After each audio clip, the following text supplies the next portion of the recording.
This is to the parents. And I want to speak with you, mothers and fathers. A lot of you mothers and fathers need to heal the trauma and pain that you possibly can with your children by admitting what you've done to them. Accountability goes a long way. When you admit what you've done, the truth, instead of turning a blind eye that you were the problem, you were the issue, regardless if no parents are perfect, a lot of you parents caused a lot of trauma and a lot of pain in your children's life. And still, even now, you're doing the same as they're older. When you, as a parent, put a lot of heavy burdens on your children when they're toddlers, even before 15 years old, children will resent you for that because you're putting heavy burdens when they're trying to just be children, and you're laying heavy burdens on them to be perfect or to be this or to be that instead of just being a child. A lot of you parents have cussed your kids out, and you have spoken word curses over your children, whether out of your ignorance or you knew what you were doing. But, we watch this today as we see a lot of these parents a lot of women cuss their children out like they're nothing. And it breaks their self-esteem down. And it's till they get older and they see the pain and the trauma and the hurt that you caused because they meet somebody that's healed and they go and they talk to them about, well, this is how my mother was, and they realize that was not natural to be treated like that, to be cussed out. A lot of you men and women have put men and women before your children, and you're still doing it now and putting your kids on the back burner. A lot of you parents have caused so much trauma and so much pain in your children's life, and you're still doing it. And you need to apologize. You need to take accountability for what you have done. And if any way at all possible, try to heal your child by telling the truth. There's some children who just want you to tell the truth. And that's all they want. It took my mother on her deathbed to finally apologize to me for the things that she did to me in life. And immediately I got healing because she finally acknowledged herself. But God has sent her dreams on her deathbed. She was not getting away from what she had done. He sent her dreams on her deathbed, and he showed her herself for the things that she had done to me and my other sister.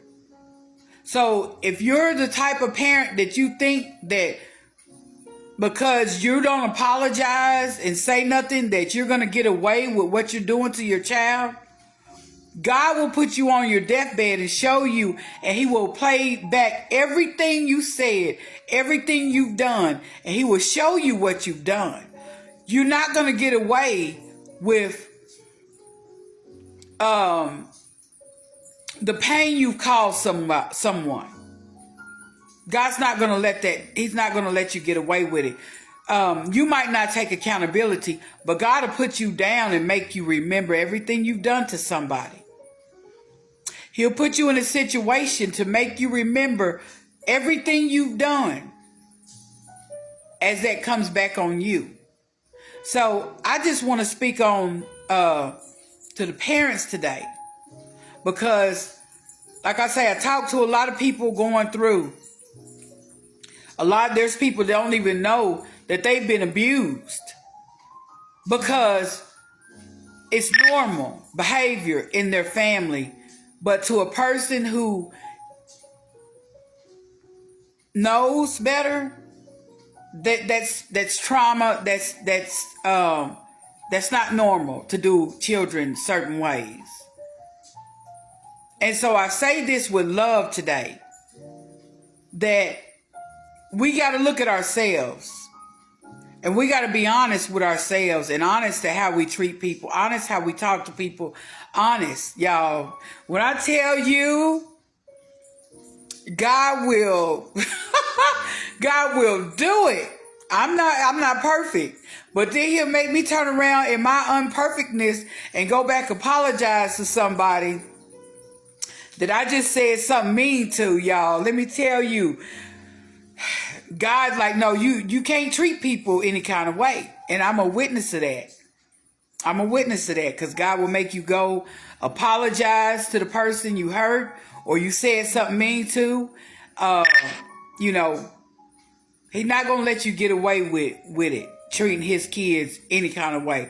I don't care who they are, because everybody sitting in church, that's not, we got God people out here, the ones that are outcasted too. Let's not forget about them, because people look at them different because of their lifestyle, but God still loves them just the same. So I wanted to give this message today because it's a lot of children, a lot of grown kids hurting, a lot of young kids suffering because of parents being too hard on them. It's a lot of kids suffering for different reasons of wanting love from their parent, but their parent has rejected them. The mother has walked off to go be with a man. The mother has left behind her children. The man has left behind his children to go be with a woman. And the kids are left rejected. And that spirit of abandonment and rejection is eating them up. And they're trying to have a relationship now as an adult, and they can't, because they feel like this person's going to leave me. They're going to reject me. They're going to do the same thing. This is what the enemy does. He uses those things to bombard people's mind and use spiritual warfare, hitting you with these things. So when you meet a good woman that just want to love you, or you meet a good man that really intentions are just to love you, you can't even enjoy that person because of your trauma that come from your mama or your dad for abandoning you, for rejecting you. It's deep, but we need to heal our children. But parents need to take accountability. You never loved your child, and you never gave your child love. You never hugged them. You never showed them affection. This is trauma. So I pray this message helps somebody. We got to get deliverance, y'all. We got to get deliverance and get these unhealed wounds healed. But it starts by taking accountability. Have a blessed day.